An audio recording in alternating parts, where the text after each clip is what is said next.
Creemos en la palabra de Dios. Creemos que es inspirada. Creemos que no tiene error en los autógrafos originales y Dios la ha protegido y preservado hasta el día de hoy, de tal manera que permanece sustancialmente fiel a su revelación original. Creemos que cuando la palabra habla, se nos manda a escuchar. Esta es la razón por la que la Biblia es el tema de todo lo que hacemos. Definimos la vida y el ministerio en términos bíblicos. Es lo que creemos, es cómo nos conducimos, y es el mensaje que proclamamos. Hay un par de afirmaciones definitivas en el Nuevo Testamento que abarcan nuestras escrituras, que definen para nosotros la naturaleza de la inspiración. Escuche 2 de Pedro capítulo 1 en el versículo 20. Sabiendo primero esto, que ninguna profecía de la Escritura es de interpretación privada, porque nunca la profecía fue traída por voluntad humana, sino que hombres fueron movidos por el Espíritu Santo hablando por parte de Dios. La Escritura es escrita por hombres que no están escribiendo a partir de algún acto de la voluntad humana o a partir de alguna interpretación personal, sino que más bien movidos por el Espíritu Santo para escribir lo que es hablado por Dios. Una porción muy conocida de la Escritura que habla de este asunto se encuentra en la segunda carta de Pablo a Timoteo, capítulo 3, en el versículo 16. Toda la Escritura es inspirada por Dios, literalmente theopneustos, exhalada por Dios, sale de Dios y es útil para enseñar, para redarguir, para corregir, para instruir en justicia, a fin de que el hombre de Dios sea perfecto, enteramente preparado para toda buena obra. Toda la Escritura es inspirada por Dios, y esa inspiración significa que viene de Dios mediante escritores que son movidos por el Espíritu, de tal manera que escriben lo que Dios ha dicho y no lo que quieren decir. Ahora, obviamente, todo lo que necesitamos saber acerca de Dios y acerca de nosotros y acerca de la salvación y acerca del futuro y el tiempo y la eternidad está contenido en la Escritura.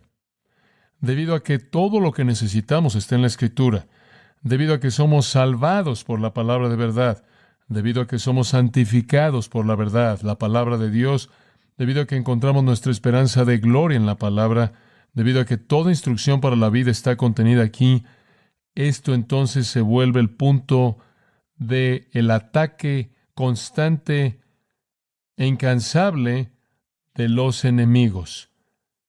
Bueno, sin tomar tiempo para rastrear el flujo completo de este ataque satánico, la Escritura revela la historia de ataques en contra de la palabra de Dios mediante una variedad interminable e imparable de falsos profetas, falsos maestros, mentirosos, falsos apóstoles, engañadores, desde Génesis hasta Apocalipsis. Y el ataque se está llevando inclusive en la actualidad. La batalla por la autoridad bíblica se lleva a cabo en toda generación, en todo lugar.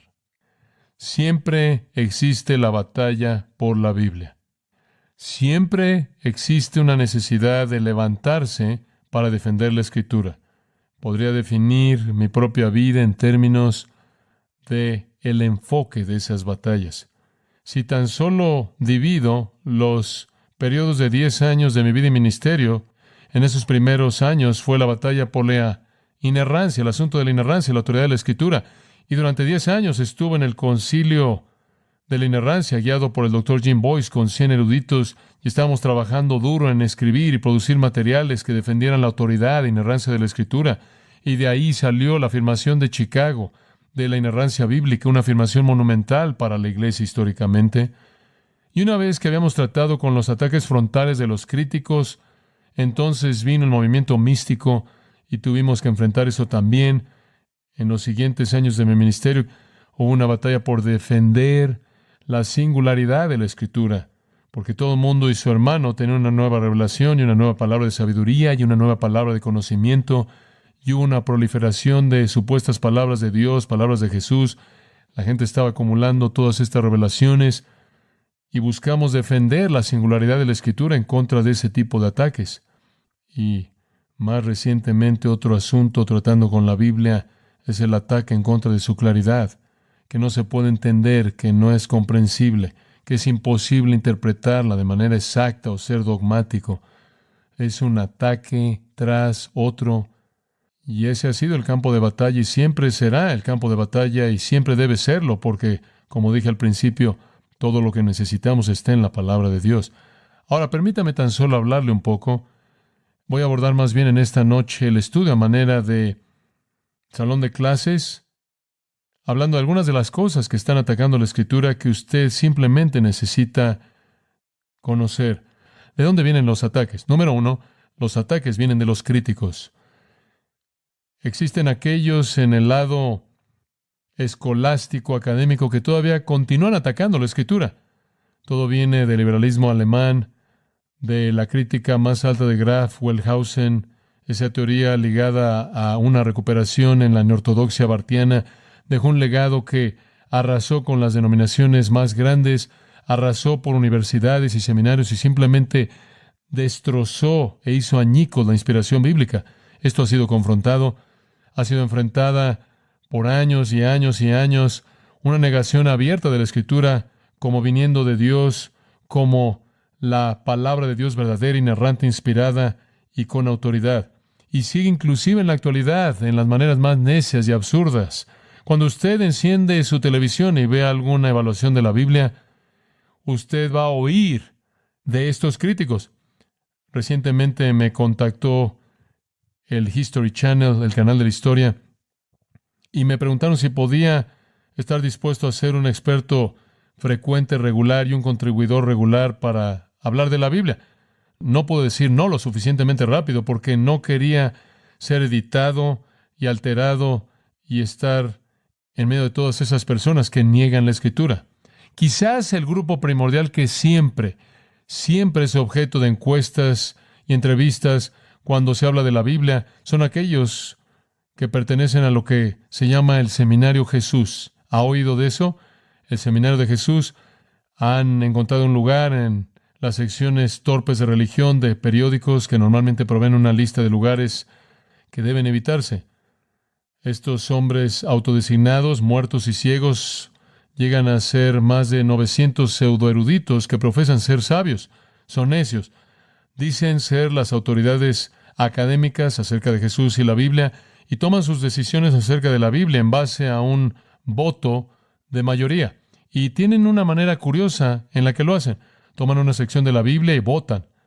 Cada participante suelta una cuenta, una bolita roja en una cajita para cosas que él o ella cree que probablemente son auténticos. En otras palabras, probablemente es verdad. Las cuentas rosas significan que es posiblemente auténtico. Las cuentas grises fueron usadas para dichos que creen que han sido alterados por los discípulos o los primeros cristianos. Las cuentas negras son las más fuertes. Ese es un voto negativo usado para pasajes que son considerados totalmente inventados o hablados por alguien que no es quien la Biblia dice que lo habló. Los resultados son sorprendentes. El grupo decretó que solo 31 de los más de 700 dichos atribuidos a Jesús en los evangelios son realmente auténticos. Y 16 de esos 31 son duplicados de pasajes paralelos. Más de la mitad de los dichos de Jesús recibidos son considerados como de cuenta negra. En total, el panel rechazó de manera absoluta el 80% de las palabras que la Escritura le atribuye a Jesús. Rechazaron todo lo que está en el Evangelio de Juan, excepto un versículo 44 del capítulo 4, el cual recibió un voto rosa. Y lo que dice es, un profeta no tiene honor en su propio país. Esto es tan solo una ilustración de este ataque en contra de la Biblia que viene por parte de los liberales. Podremos decir mucho más de esto, pero avancemos un poco. Podemos hablar de la nueva perspectiva de Pablo que ataca al Nuevo Testamento, el entendimiento del Nuevo Testamento, de la doctrina de la justificación. Podríamos hablar de la apertura de Dios que ataca la naturaleza misma de Dios. Quizás debería decir una palabra de esto. El teísmo abierto es una nueva idea liberal que comienza con la negación de que Dios conoce de manera perfecta o controla el futuro. El teísmo abierto es la idea de que Dios está abierto al futuro. Él no tiene idea de lo que viene en el futuro. Él no tiene la menor idea. Él simplemente es como tú y yo. Él está tratando de reaccionar a lo que está pasando y Él no tiene conocimiento por adelantado de nada más de lo que tú y yo conocemos porque no ha pasado, por lo tanto Él no lo puede conocer. Él no sabe lo que va a pasar hasta que la gente toma decisiones. Él no sabe cuáles van a ser esas decisiones y Él está respondiendo como un jugador de ajedrez muy hábil, haciendo lo mejor que puede por cumplir su voluntad en respuesta a lo que nosotros hacemos, a los movimientos que nosotros ejercemos. Este es un punto de vista muy popular, muy amplio que se está desarrollando. Ataca la naturaleza misma de Dios, ataca la deidad de Dios. Dios no es el Dios que dice ser. Él no habla verdaderamente de sí mismo cuando dice que Él conoce el fin desde el principio. Por lo tanto, Dios es un mentiroso y es una repetición exactamente de lo que vimos en el huerto. Todo ataque por parte de estos críticos que niega cualquier porción de la Escritura es una batalla que debe ser peleada y un punto en el que debemos defender la autoridad de la Escritura. Pero usted no solo tiene ataques por parte de críticos, tiene ataques por parte de personas que están en sectas. Y esto simplemente no voy a decir mucho de esto. Estas personas que no aceptan la palabra de Dios y su interpretación exacta, sino que quieren añadir a la palabra de Dios los escritos de algunas personas. Ellos atacan la palabra de Dios de manera incansable con estos documentos que tuercen y pervierten la Escritura, escritos por Satanás mismo. Después hay ataques cuando usted dice que la Biblia no es el fin de la revelación, esto no es todo lo que Dios ha dicho, le está diciendo más. Él está dando nuevas revelaciones, nuevas visiones, voces del cielo, viajes al cielo, viajes al infierno, intuición mística hipersubjetiva, secreta, interpretaciones místicas. Usted está atacando la Escritura. Usted está atacando la Escritura. Es tan crítico para nosotros entender que no tenemos más revelación por parte de Dios que aquella que esté escrita en la Escritura. No hay más revelación por parte de Dios que aquella que esté escrita en la Escritura. Usted inclusive oye a personas en la actualidad hablar de escucha la voz de Dios, escucha y Dios te va a hablar. Entrénate, aprende a oír la voz de Dios. Eso no solo es ridículo, sino también peligroso. Si usted quiere oír la voz de Dios, abra su Biblia y lea lo que Dios ha dicho. Hay un cuarto ataque que tan solo le menciono, simplemente para darle una idea del panorama, el ataque que viene por parte de la sociedad. Estaba leyendo un libro escrito por uno de los hombres de la iglesia emergente y se le hizo la pregunta, ¿recibes a homosexuales en tu iglesia?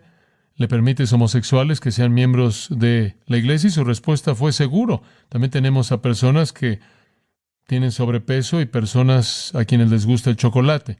Entonces usted toma la homosexualidad y la coloca al nivel de tener sobrepeso o que le gusta el chocolate porque usted quiere redefinir la iglesia y la Biblia en términos que son aceptables a la sociedad. Y a lo largo de esa idea solo quiero mencionarle algo a usted que cubrí con los hombres en el seminario. Inclusive le hablé a los jóvenes de la universidad de esto el año pasado. Y esto es el nuevo movimiento de la iglesia emergente. La tendencia es decir, y esto realmente se acomoda a la sociedad, que la Biblia no es clara. Hombre, ese es un lugar muy cómodo en el cual aterrizar.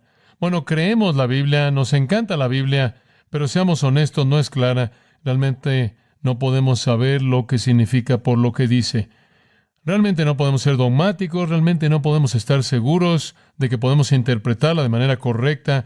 Realmente es un libro antiguo, hay todo tipo de interpretaciones. Nunca podemos decir que estamos en lo correcto.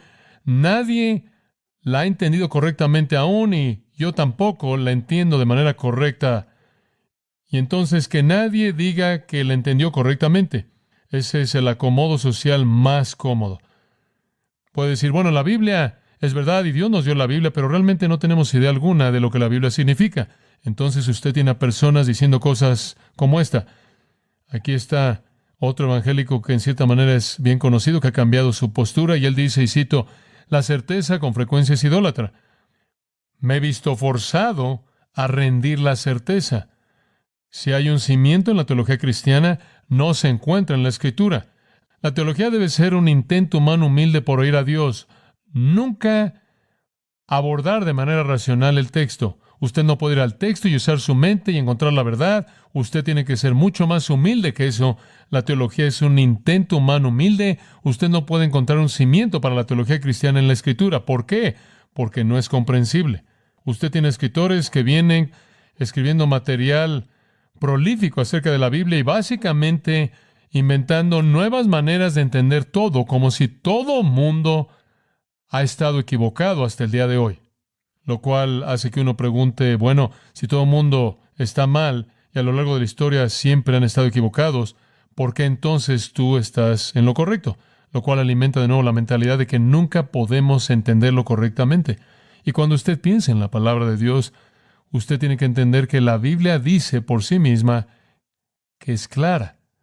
Afirma la claridad. La claridad. Permítame tan solo darle algunos pensamientos acerca de esto conforme concluimos. Romanos 1. Si el pecador es responsable por la revelación de Dios en la creación y la revelación de Dios y la ley escrita en su corazón y la conciencia, Romanos 2, de tal manera que no tiene excusa, esto es, si él es responsable delante de Dios, es culpable delante de Dios por rechazar esa revelación que se manifiesta en la creación y la conciencia, si él está sin excusa en ese punto, entonces créame que él está sin excusa por rechazar esa revelación que Dios ha escrito en su palabra. El pecador es responsable. La Escritura es clara. La Escritura es necesariamente simple, porque Dios, su autor, creador, redentor y juez, habla de manera simple. De lo contrario, no puede alcanzar su redención. Si Él no habla de manera simple y comprensiva, entonces la gente no puede saber qué debe creer y cómo debe responder. Si Él no habla de manera simple y clara, no pueden saber de la salvación, no pueden saber del juicio venidero, no pueden saber del cielo y el infierno, no pueden saber del pecado y la justicia, pero deben saber y son responsables por saber. La Escritura cede su significado a la razón común y corriente y al sentido literal. No hay significados misteriosos, escondidos, implícitos. En todos lados es llamada luz, inclusive es luz para aquellos que la rechazan. Juan 3. Aborrecen la luz y huyen de la luz porque es luz.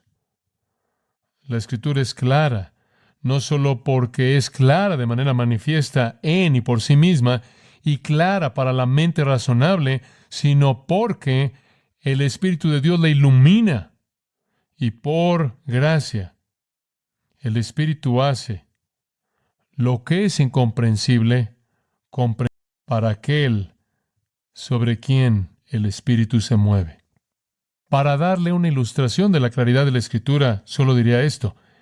La Escritura del Antiguo Testamento, la cual podría parecer para algunas personas algo confusa, no clara, de hecho, es tan clara que Dios siempre ha considerado a la gente responsable por lo que ha revelado en el Antiguo Testamento. Jesús mismo, por ejemplo, en su enseñanza, en sus conversaciones, en sus diálogos y disputas y debates, nunca, jamás le dijo ni una vez a los judíos, entiendo su confusión.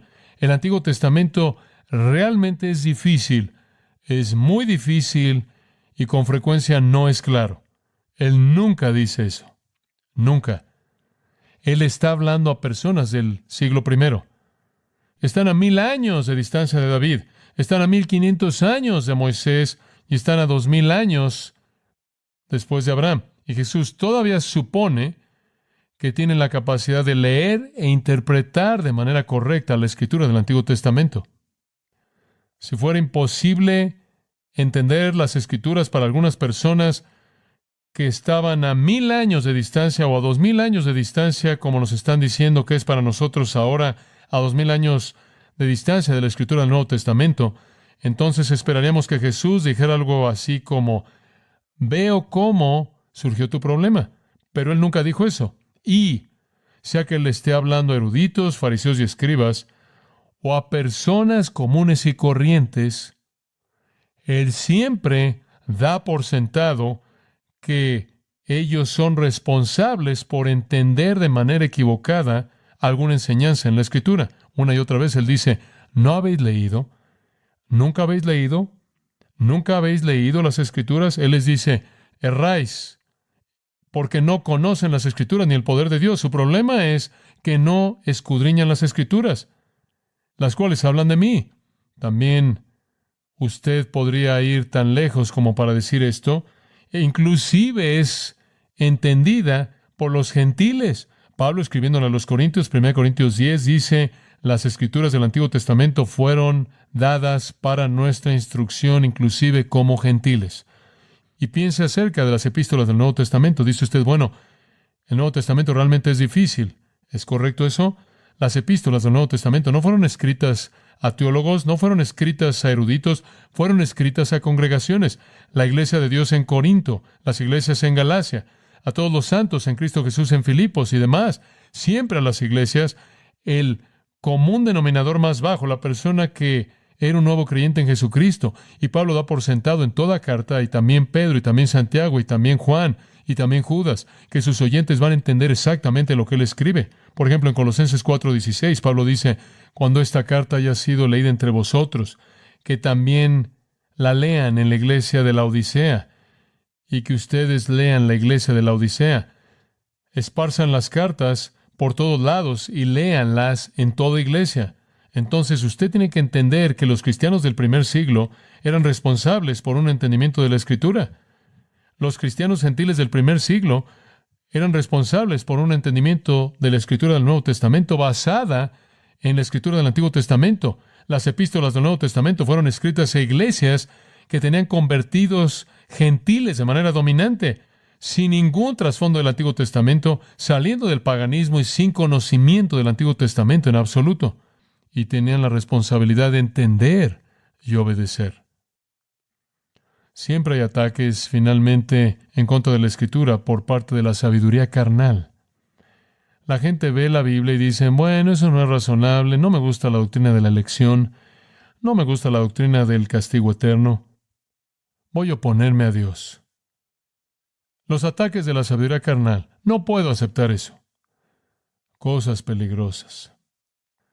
Doblamos la rodilla de manera completa ante la palabra de Dios. La defendemos al levantarla y dejar que se defienda a sí misma. Y eso es lo que vamos a hacer. Vamos a pasar todo esto, los ataques negativos, en los que en cierta manera presentamos los asuntos que están en el panorama, y vamos a ver cómo la Biblia exalta su propia autoridad. Oremos. Padre, te agradecemos por la palabra que podemos decir, y hemos estado en ella por años y años y años y años, y se defiende a sí misma en cada momento. Está viva y es poderosa, y es pura, y es verdadera, y es penetrante. Es destructiva para aquellos que la rechazan. Es constructiva para aquellos que la aceptan. Es la palabra viva. Te damos gracias por tu palabra. Descansamos con toda nuestra esperanza en ella. Toda nuestra fe está basada en su verdad. Que no solo seamos defensores, sino proclamadores de su verdad gloriosa, y que seamos obedientes a ella.